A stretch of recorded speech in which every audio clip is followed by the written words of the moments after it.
Hi, everyone, and welcome to another edition of UIC Liberty TV. This is Joseph Patterson.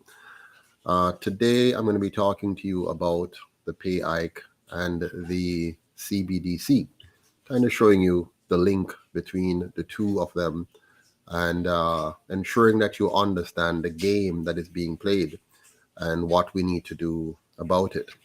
So I know it's a bit impromptu, but welcome to all of you who are on so far. I see Junior Crowther is already on, and a number of you are tuning in just now as I speak.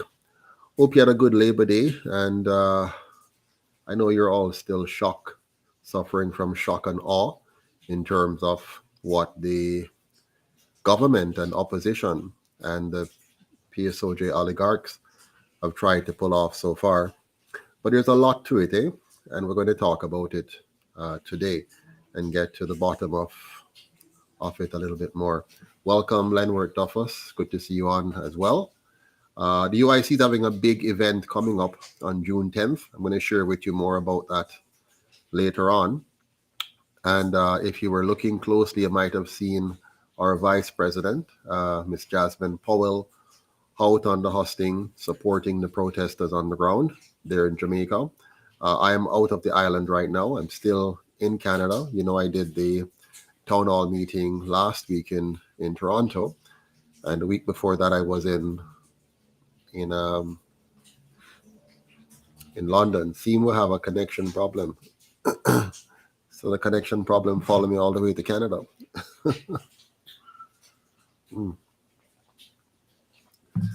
Looked like the connection problem followed me.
All right, Seema, I'm back with you now. The powers that be have found me all the way over here in. All right, Seema, I'm back with you now in Canada.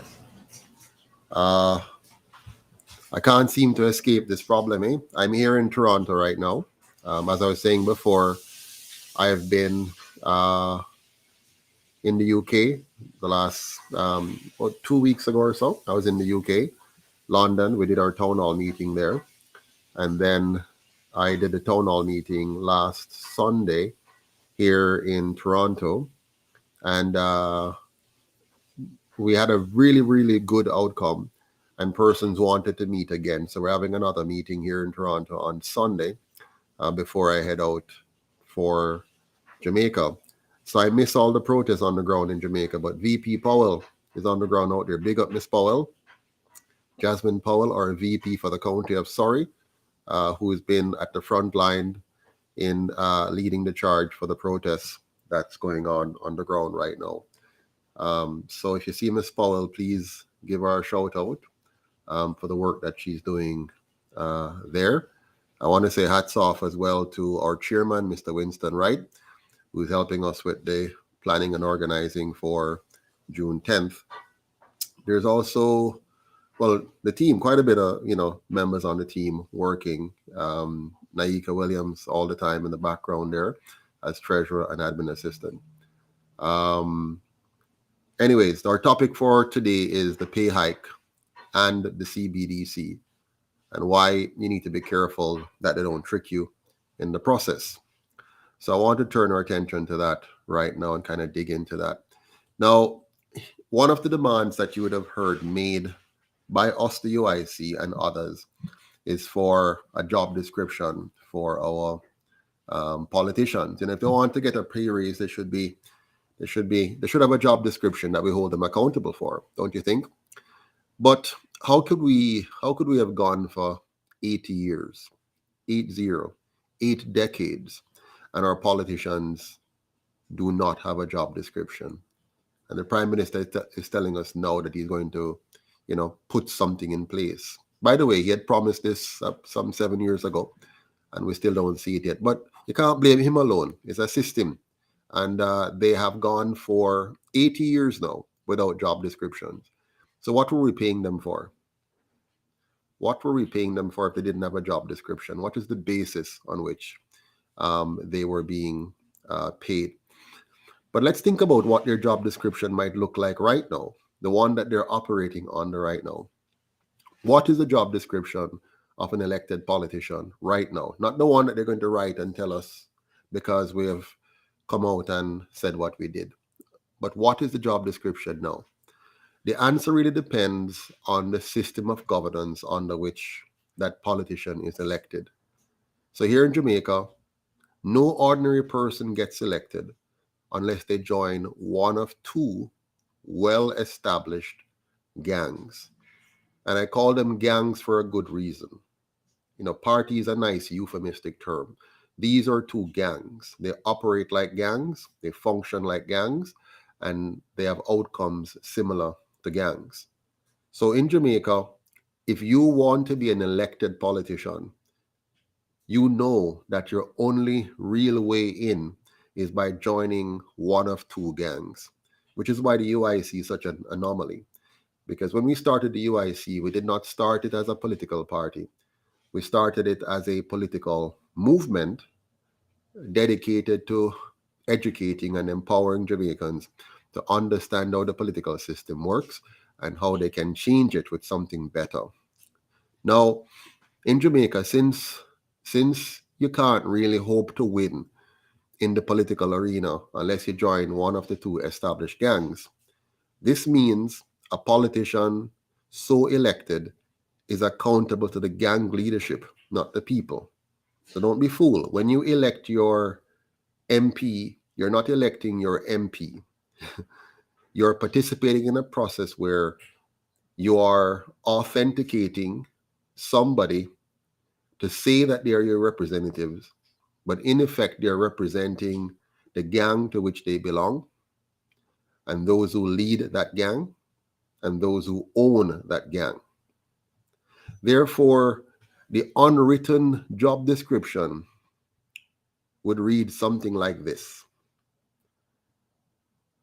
As a member of this gang, you will do whatever it takes to help the gang win elections at all costs. You will protect the secrets of the gang under all circumstances. You will echo the gang's narrative to keep the public in the dark. You will cover for your fellow gang members at all times.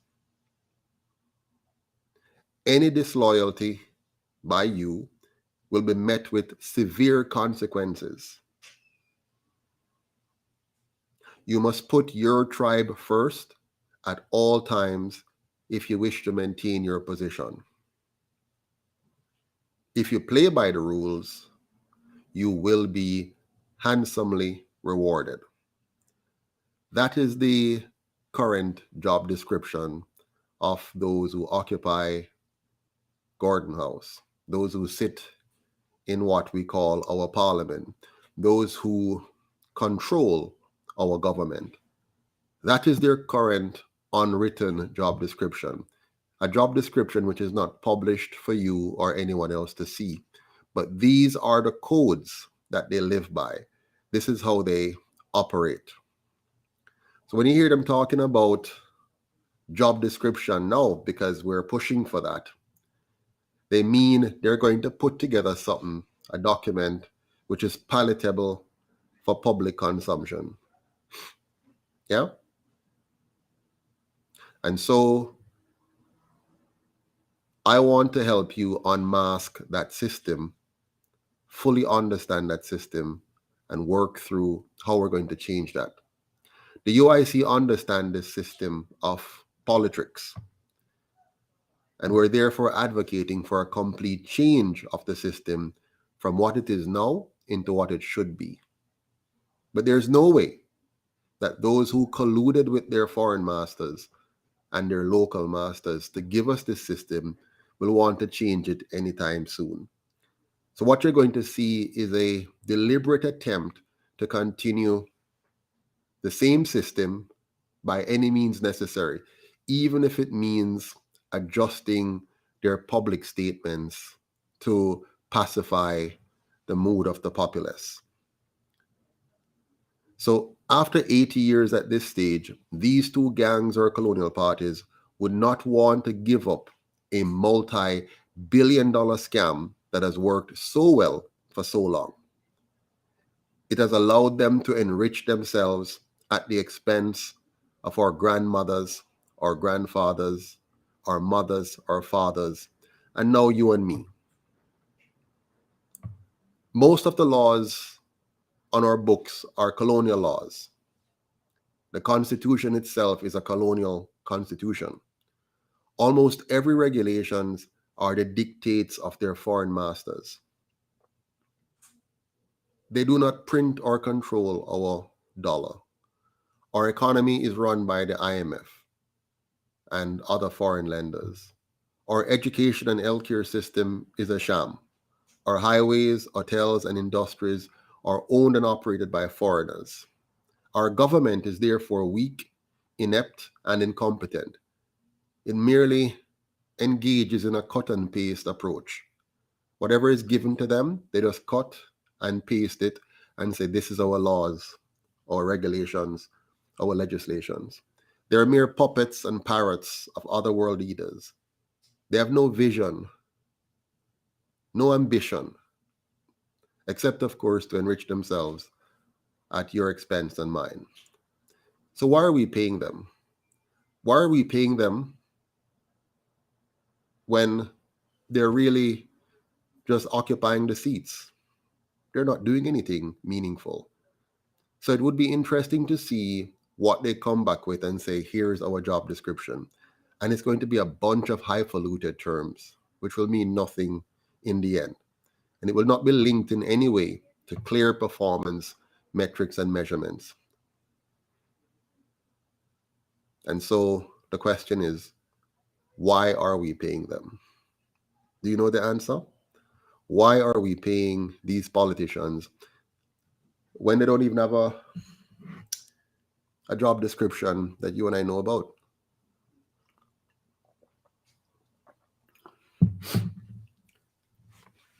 Why are we paying them? Good evening, Roundtable Talk TV. Good evening, Crystal. Good evening, Donnery King. Big up Clive Morrison from UK. Big up N. Smith. So why are we paying them? I want to answer that question. Why are we paying them?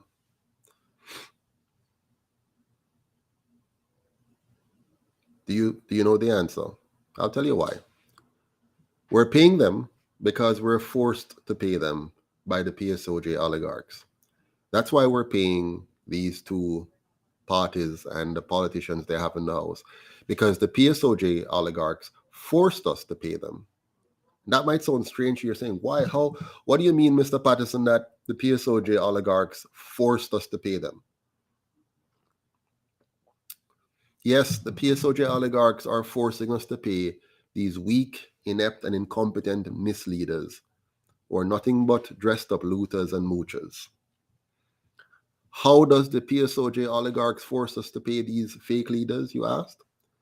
They force us to pay them by paying them to fool us. Isn't that amazing?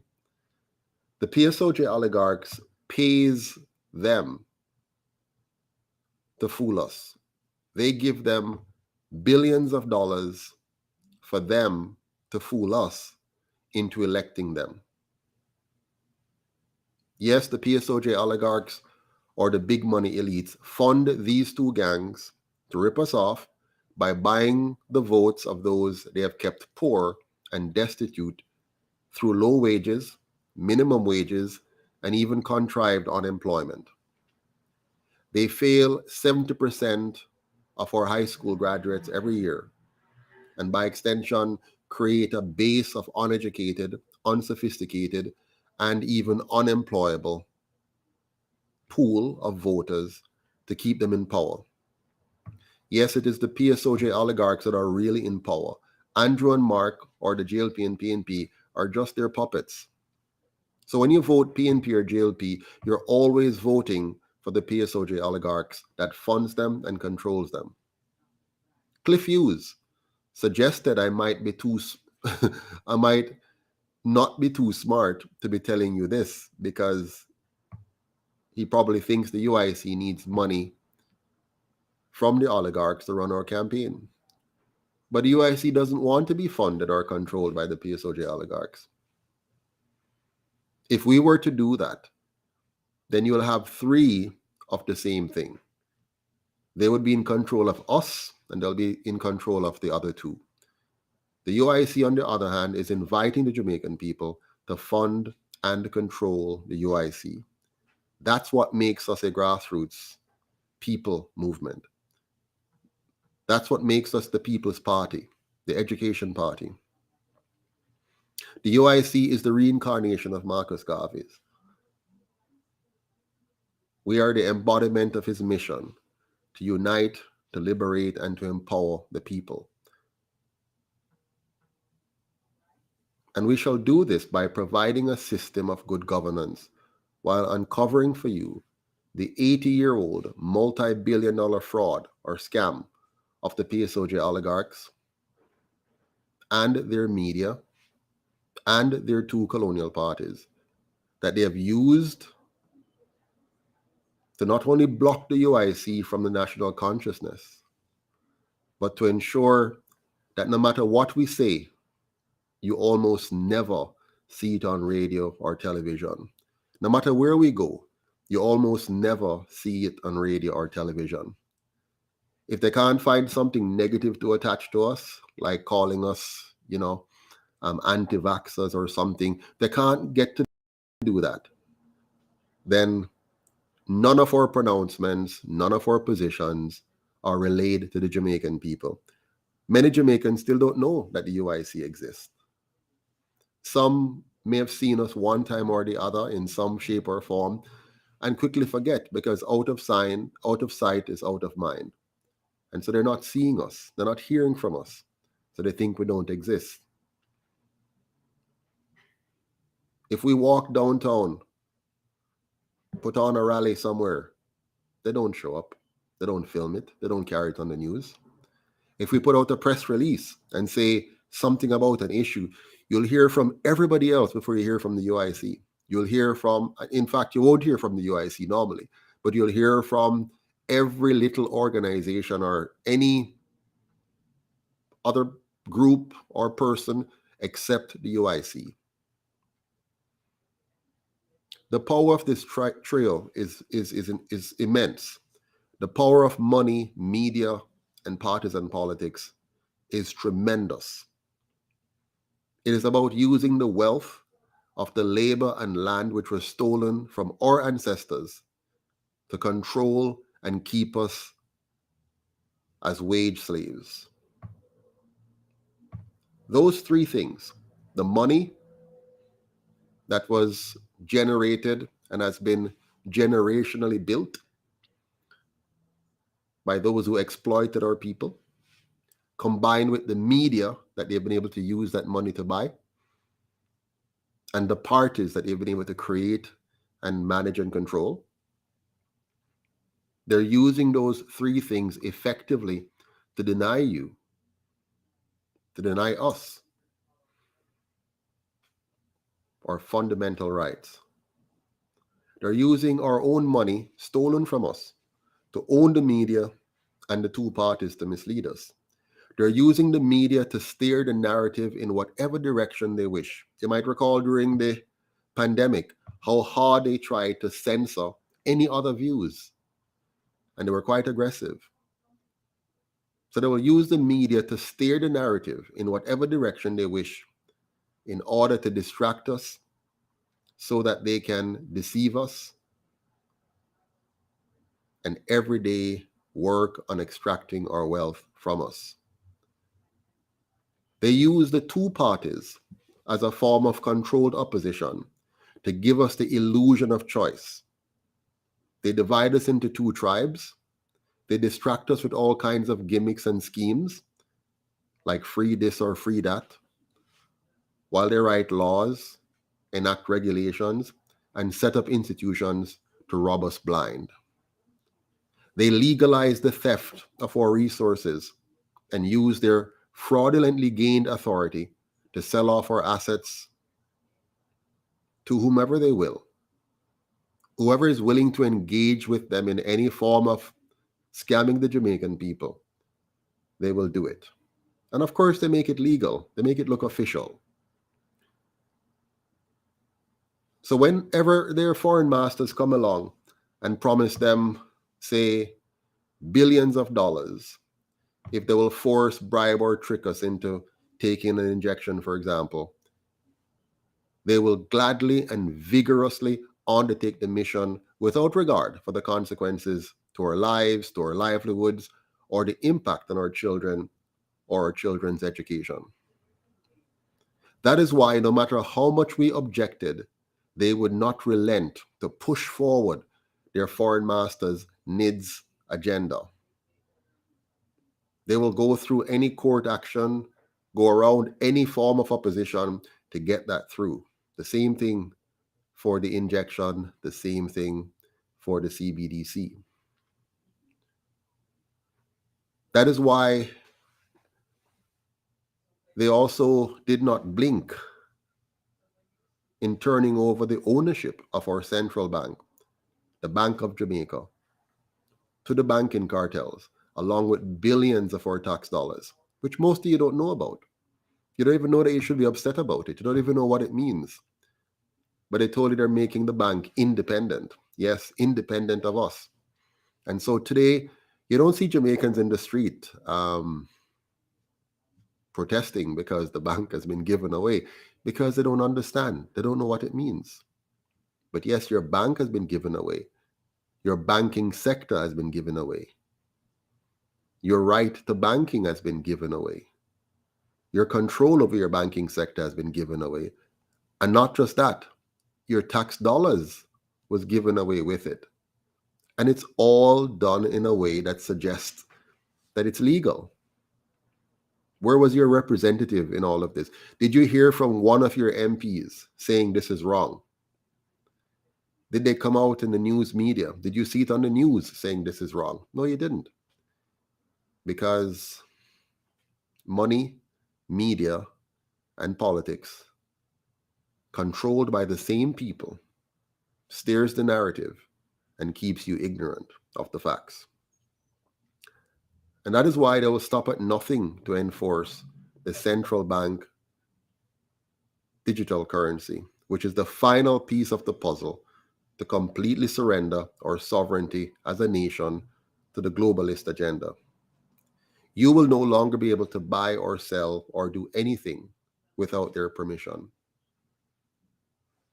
They will be able to turn on and off your access to your hard-earned money, whether you like it or not. And the next time they want you to take an injection or to do anything you may not want to do. They will simply lock you off from your money and from the economy until you comply with their wishes or their commands.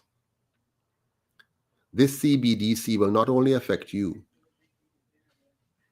interestingly enough, it will also affect every single politician, including the Prime Minister. Because remember, the Prime Minister, like the opposition leader, and all the other members of Parliament and senators are puppets. They're parrots, doing whatever they're paid by the local or foreign special interests to do. The Prime Minister knows what is coming. He might not be the smartest person in the room, but he knows what is coming. And I'm going to explain this to you now. The Prime Minister knows ultimately what the CBDC means. He too will be under heavy manners when the globalist world government agenda kicks in. No politician will be able to steal the way they used to steal, because every transaction will be traceable. Every transaction will be monitored. And so the politicians will be vulnerable as well. And the powers that be will be able to exempt them as they see fit, but they will know exactly what they have done.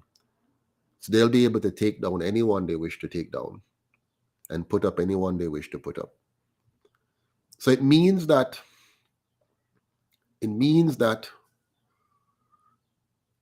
politicians have to change their approach to stealing. They have to find a new way to extract your wealth from you. They can't just simply rely on the proven methods that they've been employing, the ones that the former education minister is accused of, the ones that we heard about around Petrojam, the light bulb scandal, and all the others. With the CBDC, the same knife that stick goat, stick sheep. So while it is going to put us, the people, under a serious surveillance system in order for us to be controlled by the powers that be, it is also going to control our politicians, not to our best interest. There might be some residual impact, but not to our best interest. But it will nevertheless restrict the way that politicians are able to steal from us. Because remember, money will no longer be something you can hide. You can't hide the way you get it. You can't hide the way you spend it. At least not from those who are in charge. You can hide it from me or from somebody else who don't know, but the powers that be will have full insights. They can trace every dollar, every penny. What does this mean to Andrew Holness, Mark Golden, and to others? How will this affect them? How will this impact them? Let me explain to you how, and how it affected the Prime Minister. This is what is behind the big pay hikes that you have seen recently. The big pay hike is an attempt to legalize and crystallize or make more acceptable the theft of your tax dollars. The Prime Minister and others realize that they won't be able to steal the way they used to steal before, or misappropriate the way they used to misappropriate before. There will be a big challenge here. So they needed to increase their pay significantly to help to cover for the impact of the loss that they will endure in the future when the CBDC kicks in. Let's look closely at how this affects the Prime Minister. In the first instance, you might recall that PJ Patterson, a former Prime Minister, a PNP Prime Minister, just before he left office, he unjustly and wickedly established a law I think in 2006 or so, when he was leaving office. He established a law that says every former prime minister must get as his or her pension the same amount as the salary of the current prime minister. This means that since PJ left office, both him, Mr. Siaga, Mr. Bruce Golden, Portia Simpson, and Andrew Olness were pulling the same amount from the tax coffers. So we were paying we were paying 5 prime ministers. We still are paying 4 because one of them recently passed away. So we have been paying 5 prime minister for some time, and now 4, and that number will only diminish if, when they pass away, when one of them pass away, another one. So 5 prime ministers were paying at the previous salary. So Andrew Holness was very much aware of this in his thinking and his planning. So by him putting in place this massive pay hike, Andrew was securing for himself a significant pension payout for the next 40 to 50 years. So let's say he were to have lost the next election. For the next 40 years, if he lived to 90 something, or next 50 years, if he lived to 100, he would be receiving that 25 or 26 or 28 or whatever million it turns out to be at that point in time. He would be guaranteed that big amount of money for the rest of his life. So this would be a really nice padding for him, based on PJ Patterson, the PNP former prime minister, and now a JLP prime minister, expanding that by, giving himself more than 200%, in some cases 300% increase. So all of them must have been very, very happy. PJ was happy, Bruce would be happy, Portia would be happy, everybody's happy because Andrew has given them a wonderful gift. Now, of course, he has subsequently now said he's not going to take it and so on. We'll see how that works out. But that must have been a really big factor in his thinking because they think way ahead of us. We're majoring in minors normally. The citizens are not very aware, not very up to date, not following. You're too busy, trying to make ends meet. You don't have time to pay attention to all this detail. But they pay attention because their job is spent on how do they scam the Jamaican people. Now, it doesn't end there, though. It doesn't end at the pension. Andrew also knows that even if he does not lose the next election, with the CBDC in effect, it will be harder for politicians to steal without the electronic eyes of the globalist gods being able to see it. Because remember, the CBDC is not going to be controlled by the Jamaican government. We don't own our bank. We don't even control the Bank of Jamaica.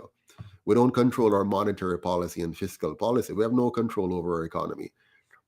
We only have talking heads, figureheads that's, sit in front of everybody, goes on the television, say things, but they're not controlling anything. Nigel Clark is not controlling anything.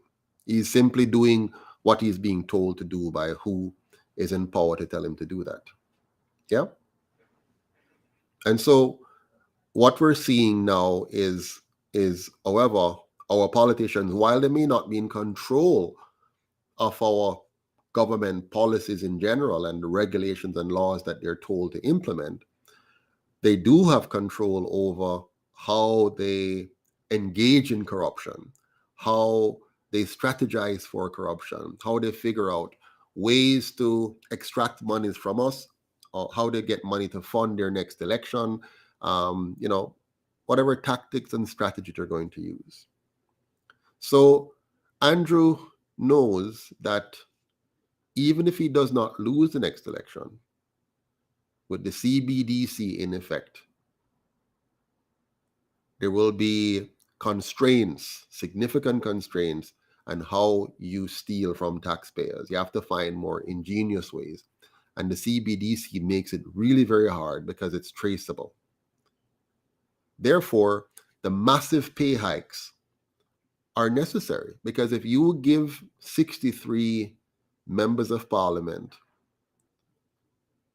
plus others that they have in other areas of the civil service at the top level that they have appointed, you give them big numbers, then you are really legalizing what you have been stealing before. You have now put that together into a nice big legal package.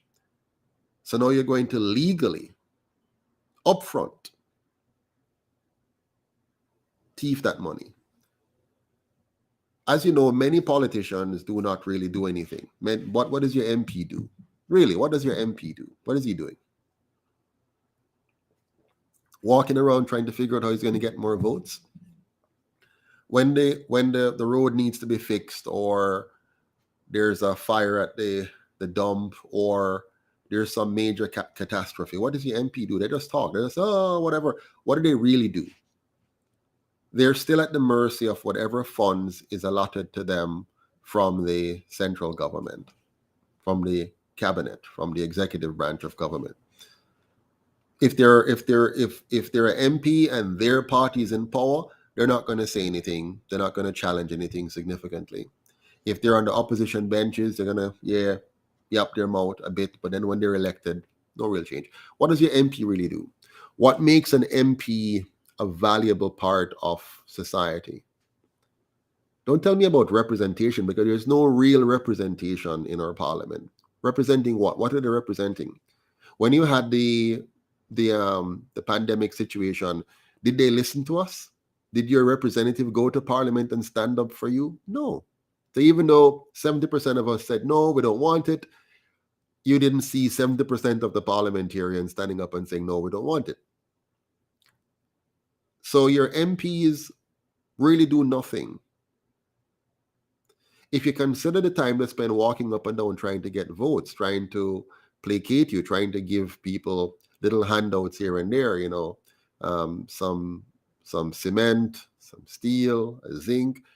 If you consider that representation, then that's something, but that's not representation. That's not the responsibility of an MP. An MP is not there to give handouts to citizens. If your country is run properly, you're going to have a solid economy that allows you to earn money and buy your own cement and your own zinc. MP is not there to go to funerals. If you have a good economy, you have your loved one pass away, you will, family members come together, bury your dead, and, move on. But this whole idea of what is an MP? What does an MP really do? What is a councillor really doing? They walk around and they talk, yes, but then it still comes down to, will central government allot some money to fix the road? All the MPs and the councillors do is get in the way. They get involved in all forms of corruption, giving work out to their friend and company, getting contracts to be approved for people who are not qualified to do the work, and end up giving us substandard roads, substandard water system, lack of proper sidewalks. Do you see any real town planning happening? Do you see careful planning? Go to any community. Do you see careful planning there? Do you see where roads and parks and play areas and community centers? Do you see any careful, serious planning? Do you see any real nice development except in tourist areas or in front of the buildings where you have massively rich and palatial companies? For example, across the Pegasus, you have a lovely Emancipation Park that is nicely maintained, but all of Jamaica is not maintained like that. So only what suits the PSOJ oligarchs, what they want to be attended, is attended to. The vast majority of the country is just left uncared for, unkept, mash up. We build edifices and then just leave them and they crumble. So all this is about is to find a way to channel funds that are about to be lost when the CBDC is fully implemented at the behest of the foreign masters. I wonder if you see what I'm saying. If this is making sense to you, type yes in the comment box if it makes sense. If it doesn't make sense, type no, so that I can know how you feel about the matter.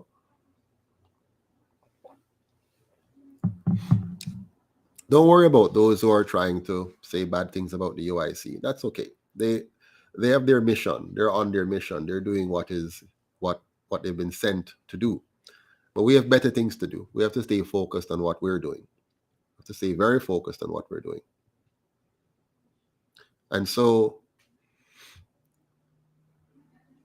what they're doing with this salary hike thing is to crystallize, is to legalize, it's to justify, it's not justify, but rather to bring into mainstream what has been happening in the shadows. Yeah. So Andrew acted fast, maybe too fast, maybe without the kind of skills that he needed to act with. And so he has, done what he did. But watch this. It doesn't end there. Now, you saw after a while, the opposition leader came back and decided, he's going to offer 80% of his increase to charity, whichever charity that is. But that's just political theater. Yeah. Mark Golding and the PNP did not stand up against this legalized theft because they want it. He understands the game. He knows that when the people vote for the PNP and possibly elect his party, and he becomes prime minister, then he will get the benefit. So he's not really against this. He's just trying to play the politics of it based on how people have reacted to the situation. So don't be fooled by his offer of 80%. And it's a very weak and foolish offer, because what it really is saying, he is not going to challenge the real thing, and he's not going to ensure that all of his, because he can whip all of his MPs into position like they've done on many other issues and said, we shall stand for this. They could have walked out of parliament. They could have all stood up and say, no, this will not happen. We will not support this. We will not allow this. We will not stand for this. We're completely against it. Instead, he's telling you about 80% of whatever the raise is to give that to the charity. So we must all now go and monitor Mark's salary and see when he gets it each month, who he gives it to. Are they really charity? Has he given it every month? Has he given it to the same people every month or different people? Who are those people? What makes them more qualified to receive it than somebody else? We don't want that kind of leadership. We don't want that kind of leadership. We don't want that kind of leadership. So Mark has failed. But we're not surprised. Likewise, the Andrew Holness belated decision to roll back his salary is nothing but damage control. But you might recall P.J. Patterson did the same thing. Whenever he brought forward policies that the massive people object to, he simply rolls it back and take off the heat. But what the people don't see is the trick that he pulled off. So while we were all excited and up in arms about the pay hike, as we should, what was the government busy doing behind the scenes? During the COVID experience, they brought through many laws and rules that you don't even hear about yet. One of them was the giving away of our central bank and billions with it. And it happened on the quiet. It was in the media, but very quiet in the back pages. Yeah. So they've advanced significantly on many fronts. Things that we never asked them for, nor did they bring to us. For example, did you ever vote for, were you told in the election campaign that the government plans to bring in a central bank digital currency, and therefore when you vote for them, you're going to be getting this? Did you hear that on the campaign trail? Did you hear that they were going to pull off NIDS? Did you hear that on the campaign trail? So who are they representing? I've told you before, they're not representing you. They're not representing us. Your MP doesn't represent you. Your government doesn't represent the people of Jamaica, nor does the opposition. For one, they all say that they pay allegiance to the Constitution, which pays allegiance to the Crown. So obviously, not even there, so they're working for us.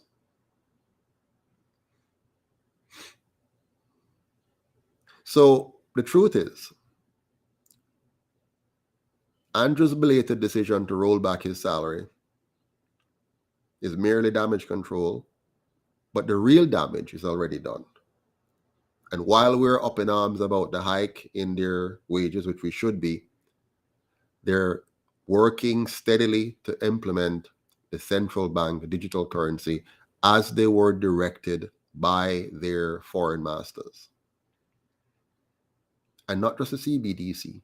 There are other nefarious agendas that they're pushing forward, seeping into our culture, seeping into our country, gradually trying to bring forward the change. There are many areas.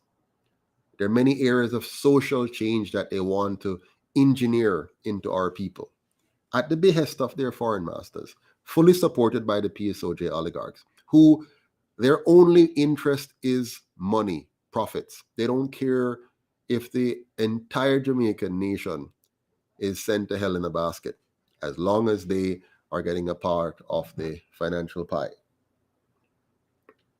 Profit before people. That is their objective. So these guys, my friends, they're very good at corruption and at stealing. They're like the scammers you hear about in the newspaper or the news, right? You know, you hear about all those scammers, and they say scammers scam this and scam that. So they're like scammers you hear about in the news, who are good at theft, but unwilling to do really productive work. You see those scammers all over the place? They don't want no work. They don't want to do no real work. They just want to scam. The same thing with our leaders. They're not interested in doing any real work. So no job description is going to transform them. They're not here to do real work. They're here to scam. And so they're going to focus on scamming. And the pay hike was one way of legitimizing their scamming. They just want to be scammers, plain and simple. Nothing less, nothing more. That's all they want to do. So the time has come then for us to take action. The time has come for us to take action. And I so wish the UIC had all the funds in the world that was necessary to do the things. You know, we have to overcome the media. So we need to have more money to overcome the media, to mobilize people, to move troops. Yeah. So that's a challenge. But be that as it may, the UIC is very committed to working with the very limited resources we have to get the job done. Today I got a call from one of my high school friends. This friend of mine from high school, initially, kind of laughed at the UIC, not in a derogatory way or anything, but just, thinking that maybe it was a far-fetched idea and, not going to go anywhere, The last time we probably spoke about it in any serious way was in 2018, I believe. But this friend called me in earnest this morning, saying, Joseph, we're ready now. We're ready. I said, what do you mean? No, man, we'll vote for a dog instead of these two. In other words, that friend of mine from high school now sees the value of the UIC. So there are many persons who have just sat on the sideline and, see the UIC as a novelty. Well, it's not a novelty. The UIC is a serious piece of work. A serious piece of work that has drawn on the resources and strength and commitment and patriotism of a number of persons, self included. And we have given all that we can to make this movement, this political party, a reality for the Jamaican people. So we have worked hard to make this possible. And while others may have scoffed at us and others jeer and some make all kinds of comments and so on, we have kept moving forward and working steadily to this point because we knew that the day would come when the people are finally fed up and ready for change. Now, of course, we can't just bring about that change because the change really depends on you, the people. It's not just a bunch of us getting together and say we have a party and put up 63 candidates and that's the end of it. No, we have to have the support of the people, because we're not going to be owned and controlled by the PSOJ oligarchs. We're not going to do it. So it's one coca that's going to have to fill this basket. It's $25 here, US, that is $10 here, 1,000 Jamaican here, 5,000 Jamaican here, 10,000 Jamaican here, 5 British pound here, 20 British pound there, 25 Canadian, 50 Canadian. It's going to be because we, the people, rise up and own this movement. And then when we're elected now, our hands are not tied by any powerful special interest group that gave us $300, $500, $600 million. Our hands will be tied to the Jamaican people, to do the work of the Jamaican people. So it's time, my friends, for action. It's action time now. That's why the UIC started the We the People campaign for a real republic, to rubbish the fake constitutional reform, to stop the CBDC, to stop the NIDS, and to stop the JLP and PNP from stealing or misappropriating your hard-earned tax dollars. So we are going to ensure that there's a We the People campaign to give us what we the people need and want. So I'm inviting all Jamaicans to join us for a massive We the People Enough is Enough Rise Up rally in Halfway 3 on June 10th, 2023, where I and other speakers will unveil the way forward to a new and better Jamaica with real prosperity for all. So we're going to have a very exciting rally, a peaceful rally, a unifying rally that will bring together Jamaicans from all walks of life, all across the country, to say enough is enough, and to solidify a plan of action to take our country out of the hands of not only these two colonial parties, but those who have funded, owned, and controlled them over the last 80 years. So on June 10th, and you can look out for this flyer, see, right here.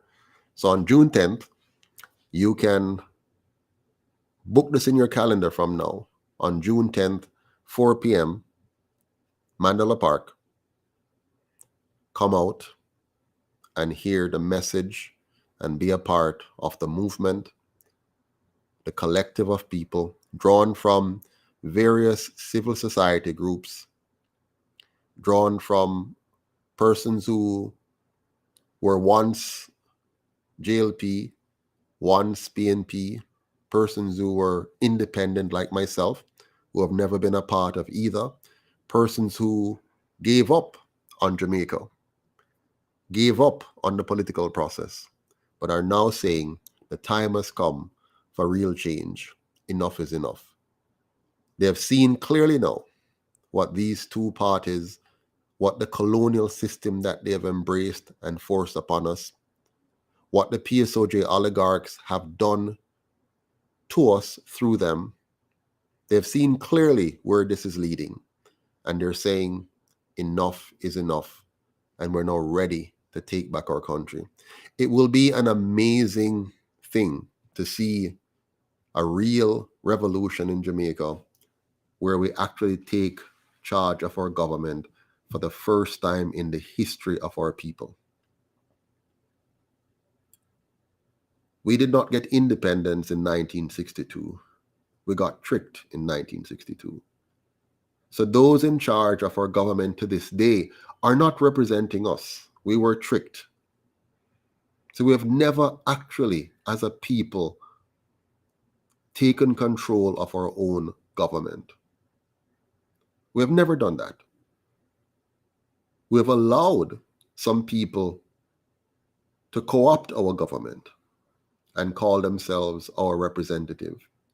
In 1962, when we became a so-called independent nation, most of us couldn't read or write. Most of us didn't even know what a constitution is. Most of us didn't know what was being done to us. If we did, we would never have allowed them to inflict such a grievous constitution upon us. We would have said, absolutely not. We would have rejected that constitution. We would have rejected that system of governance. But they knew that we were ignorant. They kept us ignorant deliberately. But the time has come for us to change that now. So join me in this We the People Rise Up rally, Halfway Tree, Mandela Park, June 10th, 2023. We're going to send a powerful message to the powers that be that their time is up. It's the people of Jamaica time now. And we are going to chart a new way forward that will give us a new and better Jamaica with real prosperity for all. At this meeting, I will explain how the UIC will make all Jamaicans a property owner.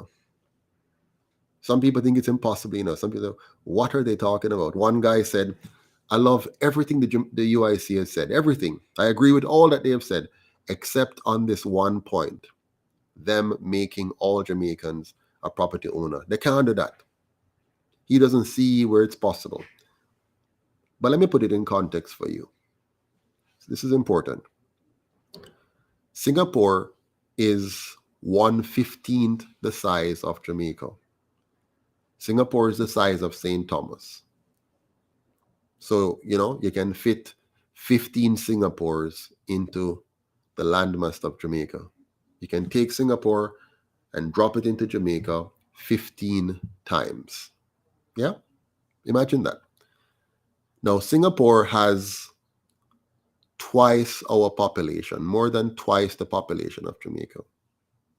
So there are some 6 million people living in Singapore in a space the size of St. Thomas. Imagine that. There are some 6 million Singaporeans living on an island or a group of islands that is no bigger than the parish of St. Thomas. Yet,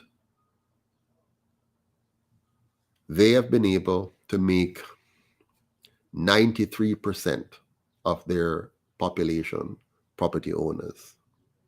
93% of their population property owners.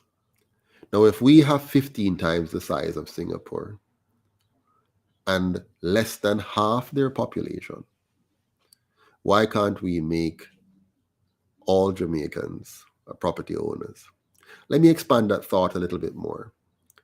If we were to bring back all Jamaicans overseas, not that we will, it will be open, but if every Jamaican overseas should return home, we would have no more than about 7 million Jamaicans here. Just slightly bigger than the entire population of Singapore, which lives on an island that is 1/15 the size of Jamaica. It means that we have no problem housing every single Jamaican living abroad and every single Jamaican living at home. The only thing we're missing is the kind of leadership that the politicians of Singapore provided to the people of Singapore. They had a leader and they had leadership and they had a government that puts the people first. So their government focused on how do we enrich the people of Singapore? How do we give them a country that is safe, clean, and orderly? How do we make sure our population is highly educated, highly productive, and therefore able to generate the kind of capital to give them a first world or a first class nation in which to live. Yeah? And so that's the kind of leadership. Now you'll hear them talk about the wages of Singapore politicians. The wages of Singapore politicians are very high. Very, very high. But guess what? That's also quite logical. Their wages are very high because they've provided a very high standard of living for their people. And their wages weren't high all the time. Their wages grew as they grew the economy. And so the UIC is going to adopt a similar model. We're going to make sure that the wages of our political leadership is in tandem with the growth in the quality of life of the Jamaican people, not just GDP, because that can be tricky. You have to make sure the quality of life of the people improve. So on June 10th, when we meet in Halfway Tree at Mandela Park, 4 p.m., I'm going to share with you more about how we're going to make sure that you become a property owner. We're going to return the land that was stolen from your ancestor to you. We're going to replace the ghettos, the garrisons, and the squatter communities with residential spaces that look, smells, and feels like a tourist resort. We're going to stop the death, disease, and destruction caused by bauxite mining. We're going to replace all of that with massive, industrialized, organic farms that's going to make Jamaica the organic food capital of the world. We're going to move away from the idea of having foreigners owning our tourism product in all-inclusive resorts by making all of Jamaica an all-inclusive resort, a place where we, the Jamaican people, have the kind of quality that tourists enjoy right across Jamaica, from east to west, north to south. So from St. Anne to St. Elizabeth, from Anava and St. James and Trelawney to St. Mary, Portland, St. Thomas, all across Jamaica, Clarendon, Manchester. We're going to make every single part of Jamaica a beautiful space for we, the Jamaican people, to enjoy, and for us to share that with a tourist population that will be 4 times what we receive now because of the quality and the product that we provide. That's going to lift our income tremendously. And that income is going to stay here. It's going to be a part of our economy, not a flow through to somebody else's economy. We're going to invest in renewable energy and water harvesting to ensure we have food, water, and energy security as a buffer that protects us from the kind of inflationary pains that other countries try to export around the rest of the world. We are going to build a resilient Jamaica. A Jamaica where everybody around the world will want to come to live because we're such a free country, free, safe, clean, orderly, beautiful, not just our natural beauty, but cared for beauty, manicured beauty, because we're going to have pride in our country, pride in our public spaces, pride in the blessing that God has given us on this beautiful island. We have everything Singapore wished they had in terms of space and resources, and yet still we have done so much below what they have done. We have to change that now. And so when we meet on June 10th at Mandela Park, 4 p.m., we're going to have music, yes. We're going to have entertainment, yes. But most importantly, we're going to hear a clear plan of action as to how we're going to move Jamaica from third world to first world. How we're going to exceed the Singapore experience. How we're going to bring good governance to our country how we're going to unite the nation, how we're going to liberate the nation, how we're going to empower the nation, how we're going to create a Jamaica that brings out the best in all its people. My friends, we're going to make Jamaica one of, if not the safest, cleanest, and most orderly society on the planet. As the world moves very fast towards less individual freedom, we're going to make Jamaica the freest nation on earth, where your individual sovereignty is fully and unequivocally protected from even the government. This will be a real new Jamaica. So I invite you, join hands with me in the UIC and help us to create one Jamaica, strong and free. We can do this. We must not be deterred. And I look forward to seeing you all May 10th, Mandela Park, 4 p.m. Sorry, did I say May 10th? So my wife is over there. She's cooking and she's listening. So June 10th, not May 10th, 4 p.m., Mandela Park. What's for dinner, by the way? Yes, my friends, June 10th, 4 p.m., Mandela Park. Don't miss it. We cannot afford to allow these guys to get away with what they have done. Enough is enough. We the people, Rise Up Rally, Saturday, June 10th, 4 p.m. Come see, come hear, come listen, participate. Enjoy the music, enjoy the friendship, enjoy the unity. Get to meet all your leaders, get to meet our candidates, and most importantly, get clarity for yourself and why it is you're going to elect the UIC at the next election. Why is it you're going to choose to be a candidate if you're qualified and competent to be one? Why is it you're going to volunteer and donate to the movement? Because you understand that the UIC is your party. The UIC are FIWI.